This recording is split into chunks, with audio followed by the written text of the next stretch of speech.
نبی کریم صلی اللہ علیہ وآلہ وسلم سے پوچھا گیا کہ سب سے بہترین عورت کون سی ہے؟ آپ صلی اللہ علیہ وآلہ وسلم نے فرمایا، وہ عورت جب شوہر اسے دیکھے تو خوش کر دے، اور جب شوہر حکم دے تو اس کی اطاعت کرے، اور اپنی جان و مال میں شوہر کا ناپسندیدہ کام نہ کرے اور اس کی مخالفت نہ کرے۔ ارشاد باری تعالیٰ ہے، نیک عورتیں وہ ہیں جو فرمان بردار اور خاوند کی عدم موجودگی میں اللہ کی حفاظت میں یعنی مال و ابرو کی حفاظت کرنے والی ہیں۔ حسین بن محسن سے روایت ہے کہ مجھے میری پھوپھی نے بتایا کہ میں کسی کام سے رسول اللہ صلی اللہ علیہ وآلہ وسلم کی خدمت میں حاضر ہوئی تو آپ نے پوچھا کہ یہ عورت کون ہے؟ کیا شوہر والی ہے؟ میں نے کہا ہاں۔ پھر آپ نے پوچھا شوہر کے ساتھ تمہارا رویہ کیسا ہے؟ میں نے کہا میں نے کبھی اس کی اطاعت اور خدمت میں کسر نہیں چھوڑی سوائے اس چیز کے جو میرے بس میں نہ ہو۔ پھر آپ نے پوچھا کہ اچھا یہ بتاؤ تم اس کی نظر میں کیسی ہو؟ یاد رکھو وہ تمہاری جنت اور جہنم ہے۔ عورت کی محبت اور اس کی اطاعت کا سب سے زیادہ حقدار شوہر ہے۔ اس کا اندازہ اس بات سے بخوبی لگایا جا سکتا ہے کہ نماز عبادت کی نہایت اعلیٰ قسم ہے اور سجدہ اس کی چوٹی ہے، لیکن شریعت نے شوہر کا مقام و مرتبہ واضح کرنے کے لیے اتنی اونچی مثال بیان کیا ہے۔ سیدنا ابو ہریرہ رضی اللہ تعالی عنہ سے روایت ہے کہ نبی کریم صلی اللہ علیہ وآلہ وسلم نے فرمایا، اگر میں اللہ کے سوا کسی اور کو سجدہ کرنے کا حکم دیتا تو میں بیوی کو اپنے شوہر کو سجدہ کرنے کا حکم دیتا۔ پھر آپ صلی اللہ علیہ وآلہ وسلم نے فرمایا، اس ذات کی قسم جس کے ہاتھ میں محمد کی جان ہے، عورت اپنے رب کا حق ادا نہیں کر سکتی جب تک وہ اپنے شوہر کا پورا حق ادا نہ کرے، حتیٰ کہ شوہر اگر اسے بلائے اور وہ سواری پر ہو تب بھی اپنے آپ کو نہ روکے۔ صحیح حدیث میں ہے کہ جس شوہر کو عورت سے تکلیف پہنچتی ہے جنت کی حوریں اسے بد دعا دیتی ہے۔ یہ واضح رہے کہ مرد کی اطاعت صرف جائز کاموں میں ہوگی، حرام کاموں میں اس کی مخالفت ضروری ہے۔ نبی کریم صلی اللہ علیہ وآلہ وسلم کا ارشاد ہے، اللہ کی نافرمانی میں مخلوق کی اطاعت نہیں کی جائے گی۔ ستر و حجاب کی مکمل پابندی کرے۔ مسلمان عورت کے لیے پردہ اسلام کی خصوصیات اور اس کے محاسن میں سے ہے۔ پردہ میں مسلمان عورت کی عزت و ناموس کی حفاظت ہے۔ پردہ ایک رحمت ہے۔ اسلام نے عورت کو انتہائی بیش قیمت متاع قرار دیا ہے، اس لیے اس کی حفاظت و صیانت کا خصوصی اہتمام کیا ہے۔ زمانہ جاہلیت میں پردہ کا کوئی رواج نہیں تھا، پردہ صرف اور صرف اسلامی حکم ہے۔ شوہر کی اجازت کے بغیر نفلی روزہ نہ رکھے۔ نبی کریم صلی اللہ علیہ وآلہ وسلم فرماتے ہیں، کوئی عورت اپنے شوہر کی موجودگی میں اس کی اجازت کے بغیر نفلی روزہ نہ رکھے۔ شوہر کی اجازت کے بغیر کسی کو گھر میں داخل ہونے کی اجازت نہ دے۔ نبی کریم صلی اللہ علیہ وآلہ وسلم کا ارشاد ہے، جب بھی کوئی مرد کسی اجنبی عورت کے ساتھ خلوت میں ہوتا ہے تو ان میں تیسرا شیطان ہوتا ہے۔ ایک مسلمان مرد کو بھی چاہیے کہ کسی اجنبی وغیر محرم عورت کے پاس اس کے شوہر کی غیر موجودگی میں نہ جائے۔ نبی کریم صلی اللہ علیہ وآلہ وسلم کا ارشاد ہے، کوئی مرد کسی اجنبی عورت کے ساتھ بغیر محرم کے تنہائی میں نہ ہو، شوہر کی اجازت کے بغیر کسی غیر محرم سے بات نہ کرے۔ ارشاد ربانی ہے، اے ازواج نبی، تم دیگر عورتوں کی طرح نہیں ہو، اگر تمہیں خوف ہے پس تم اپنی آواز میں لچک نہ پیدا کرو جس سے مریض دل انسان لالچ کر بیٹھے، اور تم بلی اور درست بات کرو۔ عورت کی آواز بھی پردہ ہے، وہ اجنبی مرد کے ساتھ ان شرائط کے ساتھ بات کر سکتی ہے۔ نمبر 1، آواز میں لچک، شیرینی اور مٹھاس نہ ہو، صرف بقدر ضرورت بات کرے۔ نمبر 3، پردے کی اوٹ سے بات کرے۔ ارشاد ربانی ہے، اور جب تم ان یعنی ازواج مطہرات سے کوئی چیز مانگو تو پردے کے پیچھے سے مانگو، یہ تمہارے اور ان کے دلوں کے لیے کامل پاکیزگی ہے۔ اس آیت میں اگرچہ ازواج مطہرات سے خطاب کیا گیا ہے، مگر یہ حکم امت کی ساری خواتین کو شامل ہے۔ جب امت کی ماؤں سے پردہ کی اوٹ سے مانگنے کا حکم دیا گیا ہے، جبکہ وہاں شک و ریب کی کوئی گنجائش نہیں، تو وہ خواتین جنہیں یہ مقام و شرف حاصل نہیں، ان پر پردہ کرنا اور ضروری معلوم ہوتا ہے۔ اکیلی عورت کا بازار جانا بھی درست نہیں، کیونکہ بسا اوقات دکان میں سیلز مین کے سوا کوئی نہیں ہوتا، پھر اس سے ناجائز خلوت حاصل ہو جاتی ہے۔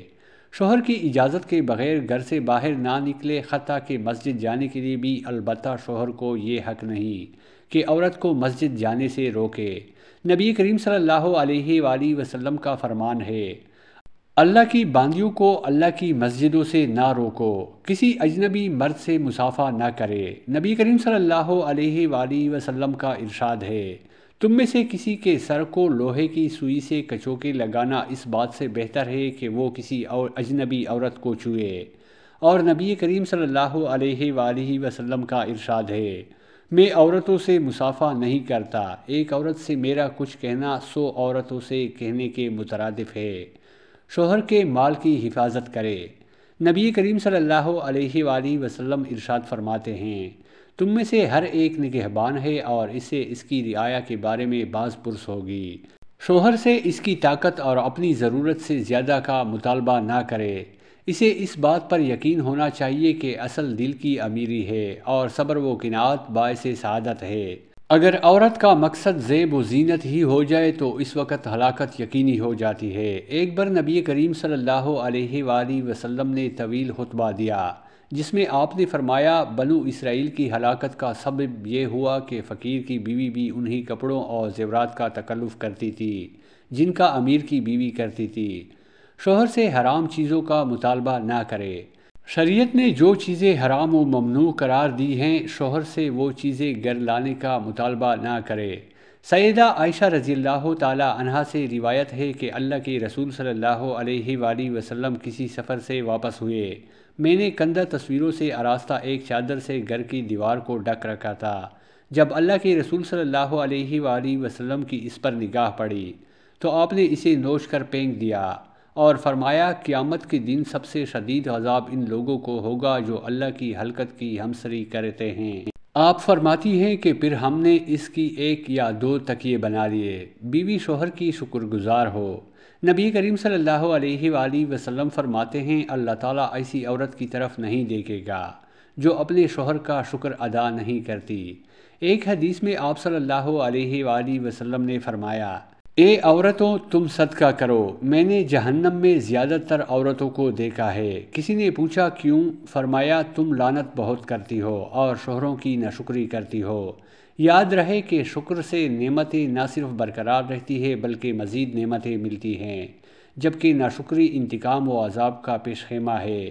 بیوی شوہر کے والدین اور بہنوں کے ساتھ حسن سلوک سے پیش آئے۔ شوہر کے والدین اور بہنوں کی عزت و تکریم خود شوہر کی تکریم و عزت ہے۔ بچوں کی رضاعت اور پرورش کرے۔ مائیں اپنی اولاد کو مکمل 2 سال دودھ پلائیں جن کا ارادہ دودھ پلانے کی مدت پوری کرنے کا ہو۔ صحیح ابن حزیمہ میں ہے کہ جب نبی کریم صلی اللہ علیہ وآلہ وسلم کو جہنم دکھائی گئی تو آپ نے کچھ ایسی عورتوں کو دیکھا جن کی چھاتیوں کو سانپ نوچ رہے تھے اور ڈس رہے تھے۔ آپ صلی اللہ علیہ وآلہ وسلم نے پوچھا، یہ کیا معاملہ ہے؟ بتایا گیا کہ یہ وہ عورتیں ہیں جو بچوں کو دودھ نہیں پلاتی تھی۔ ہاں، اگر کوئی ماں مجبوری میں اپنا دودھ نہیں پلاتی تو اس وعید کی وہ مستحق نہیں ہوگی۔ صبر و مشقت کے ساتھ بچوں کی دینی تربیت کرے۔ یہ مرد و عورت دونوں کے لیے ہے، دنیاوی چیزوں کے لیے اولاد پر غصہ ہونا درست نہیں۔ نبی کریم صلی اللہ علیہ وآلہ وسلم کا فرمان ہے، اپنے اوپر بد دعا نہ کرو، اپنی اولاد پر بد دعا نہ کرو، اپنے خادموں پر بد دعا نہ کرو، والدین کی دعا اور بد دعا دونوں قبول ہوتی ہے۔ جب بچے 7 سال کے ہو جائیں تو انہیں توحید و نماز کی تعلیم دی جائے۔ 10 سال کے ہو جانے پر اگر نماز نہ پڑھیں تو ان کے ساتھ تادیبی کارروائی کی جائے۔ لیکن افسوس ہے کہ گلاس ٹوٹ جانے پر ماں باپ اپنے بچوں کو ضرور مارتے ہیں، لیکن جب بچہ نماز جیسی اہم عبادت ضائع کرتا پھرتا ہے تو کوئی نہیں مارتا اور نہ ہی اس پر حیض و غضب کا اظہار کرتے ہیں۔ عورت خوشبو لگا کر گھر سے نہ نکلے۔ صحیح مسلم کی ایک روایت میں ہے، جو عورت خوشبو استعمال کرے اسے مسجد میں نہیں آنا چاہیے۔ جنتی عورت کی پہچان۔ نبی کریم صلی اللہ علیہ وآلہ وسلم کا ارشاد ہے، جو عورت 5 وقت کی نماز پڑھے، 1 ماہ کا روزہ رکھے، اپنی شرمگاہ کی حفاظت کرے اور اپنے شوہر کی اطاعت کرے، ایسی عورت سے کہا جائے گا، جنت کی جس دروازے سے چاہو داخل ہو جاؤ۔ سیدنا انس بن مالک رضی اللہ تعالی عنہ فرماتے ہیں کہ اللہ کے رسول صلی اللہ علیہ وآلہ وسلم نے فرمایا، کیا میں تمہیں جنتی عورتوں کا حال نہ بتاؤں؟ لوگوں نے عرض کیا ضرور اے اللہ کے رسول۔ آپ صلی اللہ علیہ وآلہ وسلم نے فرمایا وہ عورتیں بہت محبت کرنے والی اور بہت بچے جلنے والی ہوتی ہیں۔ جب وہ غصے ہوتی ہیں یا انہیں کوئی تکلیف پہنچتی ہے یا ان کا شوہر ان سے ناراض ہو جاتا ہے تو شوہر سے کہتی ہیں یہ میرا ہاتھ آپ کے ہاتھ میں ہے، اس وقت تک میری آنکھوں پر نیند حرام ہے جب تک آپ راضی نہ ہو جائیں۔ ان لوگوں کے لیے بھی ہماری نصیحت ہے جو دوسری شادی کر کے ایک مسنون عمل انجام تو دے دیتے ہیں لیکن عدل و انصاف سے کام نہ لے کر ظلم و زیادتی اور حرام کام کا مرتکب ہو رہے ہیں۔ وہ اللہ کا خوف کھائیں، قیامت کے دن اللہ عز و جل کے روبرو حاضر ہونا ہے اور ہر چیز کا حساب دینا ہے۔ دوسری شادی عدل و انصاف کے ساتھ مشروط ہے۔ اگر عدل کرنے کا حوصلہ نہیں تو بہتر ہے کہ دوسری شادی کے قریب نہ جائیں۔